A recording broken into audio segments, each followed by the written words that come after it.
All right, we are coming to you from the sunny side of the Arbuckles, bringing you the clear skies for March the 1st. We're filming this the third week or so in February because we had an unusual event hit us. The winter storm Uri came through, and that northern Alberta Clipper came down and dropped all this snow on us. The inches that are shown here and around us this is the second wave actually over the last 4 or 5 days. And I've been holed up out here at the cabin, and I would have a nice big fire in the fire pit to bring it to you, but instead what we're going to do is to bring you some important stuff we're finding out's happening in Oklahoma, believe it or not, that is going to impact you. Follow me on inside and we'll talk about it a little further. You can be careful going up those steps. We're not used to this stuff in Oklahoma. It's supposed to be always 100 degrees in the summertime. Come on in.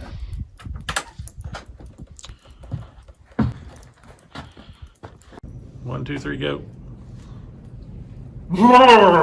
Boy, coming inside from all that snow, it's unusual for the sunny side of the Arbuckles here. We understand that this 1899 was the record set. There's my girlfriend Addie. We were down to a -7 hard temperature. I think it recorded -9, but there was wind chills to -25, 26, 27. I was looking at that Arctic wind chill map. It's just like north of the Arctic Circle here. It's amazing. We had to stay out here and handle our livestock and the bird dogs, and we just hadn't prepared for that freezing water for days and days and days on end. So at any rate, here we go. I'm gonna touch base with you and bring you some important stuff that came to me on privacy. And we've heard privacy over and over again, and when it really hits home to you is when all of a sudden your state starts to pass some legislation. And sure enough, in Digital Daily News on about the week of February the 10th, 12th, somewhere in that range, Oklahoma is purporting to put in a new Privacy Act. And oddly, it is more stringent than those privacy laws that are put into place in California. Now, that strikes me kind of odd, because Oklahoma is a rather conservatively based front, and to have laws that are more stringent and strict than California, it's just odd to us. And so that speaks volumes to the widespread problem that is out there because of these privacy issues. Normally, Oklahoma is a little bit opposite to California, and when we see that we're aligning more on that side, it makes you make a question. And so why is it important? Well, we all hate clicking on those dadgum, you go to a website, I agree to the cookies, I agree to the cookies, I agree to the cookies. In the last session, we talked about some of the stuff that involved Google and how the third-party cookies with the display and desktop is going away. Mobile ads, those are kind of going to go away from tracking mechanisms that allow third-party aggregators to tell where the audience actually is. And in this case, it's a real pain for me. I hate doing it. You've got to hate doing it. You try to play all kinds of games wherever it is. I don't want to click that. I do want to click that. We're sick of it. So I understand the legislation. However, without this legislation, the bigs, the verticals, the Facebooks, the Googles, the Amazons, the Pinterests, those folks, all those vertical stacks, all control that what they call first-party data themselves. They utilize it for their purposes and for their sales teams to go out and sell against us. And so that is where it is most likely being misused currently. However, it helps us as users of these websites to have a better experience when we're doing it. So for that, I'm appreciative of that fact. However, this legislation it may be overkill. And what I'm going to be curious about is how is that going to directly affect out of home? How is that going to impact our daily life? Because right now, it's just a website, it's just something else. We think that it might not be impacting us. However, we just need to figure out if the Apple iOS tracking the GPS locations goes away, third-party cookies goes away, how are the buyers going to find audience at that point? I've asked several of the DSPs, and I'll have something in our newsletter more specific about that, but nobody's got the answer. And so from a standpoint, if the data goes away and it stays in these different verticals, how are we going to then do programmatic sales? So let's just think about that for a little bit. Here's what you need to understand. there are already several antitrust suits underway that not directly related to this, but that it'll infringe upon these areas and may postpone some of it. That's to our benefit for right now. It may take years for all this stuff to flesh out. And that's an opportunity for us as an industry to band together, to figure out how to get a solid message on guaranteed placement. I'm hearing it over and over again. The programmatic is good for some.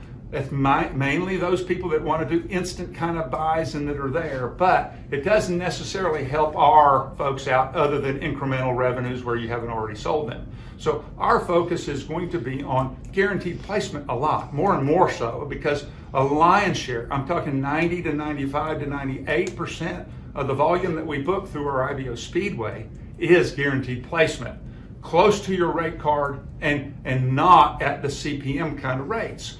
So how will this privacy info lessen that amount of data? Because it just goes away. It only stays in those vertical stacks and it's not able to go out to anybody else. And so if they don't have much say, the aggregators, in how to get that, how are they going to provide the buyers the information that they're looking for with these? There's oodles of companies that are providing data services to the ad agencies and buyers to make these assessments on where to place their stuff. You and I know where our best locations are. Those are the local best main and mains. We know in our rural American or suburban where they are. To touch on that in a little bit.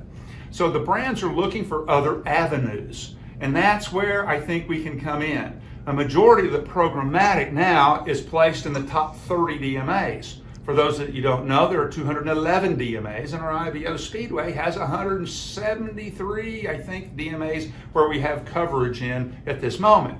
We've got over 235 companies and over a 90,000 foot footprint. So we need to focus on guaranteed placement for those locations, whether it's digital or static, where we can put money in place for 4 weeks, 8 weeks, 12 weeks, 16 weeks at a time.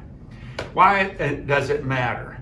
Because programmatic relies ultimately on cost per thousand, or CPM. And so at whatever that rate is, as that's the audience that goes by, that's the rate that's determined. And it's competitive with the digital and mobile area. Not necessarily in line with where your rate card is. If you're in line with a terrific location like Times Square, and there's an article or two that was written within a week, 2 weeks ago, that talks about what a wonderful buy that somebody was able to make programmatic on a Times Square billboard, and it went on fire. That maybe is not in the best interest for your media ownership of the different poles that are in the ground, but it can be because it's incremental. So there's a balance on there. We just need to be aware of it. So our focus is going to be on that. And so where audience is focused on thousands, we many times on a local, rural, and suburban basis focus on local. What's the best location? We know what the location is. We don't mind whether what the audience demographic is, whether of rich, poor, tall, skinny, fat, whatever sexual orientation, religion. We don't mind any of those things because it's the best location in the town that benefits those local advertisers. But we need to focus on regional and national advertisers. And so that's where it comes in. Right now, I've talked about that our programmatic is really only about 2% of all the buys that we do on behalf of all of our people. And it may become an issue with programmatic as it worsens potentially. I don't know that it will, but it might worsen unless there's something that's done on the Apple, Google, and the other areas where those kind of tests as far as how the privacy information is being shared and with whom it is shared with. And so right now, there are no alternatives to audience as far as a comparative measure. And so I think that there should be some ways that we can look as an industry to find out ways that we can do comparisons on the physical attributes of a billboard location and not necessarily contingent upon what the audience is. And it doesn't have any impact possibly on privacy. And so those are things that the industry has to get comfortable with having a different perspective on, but that plays into and makes very important our media owners' position of we have the best locations for people. People in my town, Ardmore, Oklahoma, buy a ton of Mercedes. But there is no Mercedes national ad being run in Ardmore, Oklahoma. I think they're making a mistake. I think that there ought to be ways that we can communicate that. I was on a call, in fact, today, I won't say which one it was, but that had 4 buying concerns on there. And they're all looking for different ways to add bang for the buck for their clients. Several of them are looking to rural areas, but looked at all the challenges of calling all these people and figuring out all these RFPs and doing all that, and a cry for automation. So we know that we have those solutions already in place. Our strategic direction is going to be more focused on getting out to those, be agnostic to what those verticals might be, and then we want to be able to sell how out-of-home is unique and different than those others, and that we have guaranteed placement and a privacy concern is resolved because of we don't rely on some of those other metrics that are out there. So we do have control over our placement. We do have control over how and when. And from a standpoint, we want to actually focus on the size of our footprint is over 90,000 faces. The number 2 in the nation behind Lamar. And as we're able to communicate the live or current availability and pricing to the buyers community out there, and recognizing that our skill sets and our technology is such that we can automate and execute contracts on almost on a that day basis, provide wonderful POPs and completion reports, that's kind of where we're after. So what can you do? You can educate yourself and learn what your state is doing with privacy information. Please let us know. Let me know. Get on board with our IBO Speedway is something that you can do. It doesn't cost you anything. If you're not belonging to the IBO, you need to reach out to the sheriff and ask about it. It's very affordable. It's less than a lunch a month that goes out that you would go buy at a McDonald's or somewhere to participate.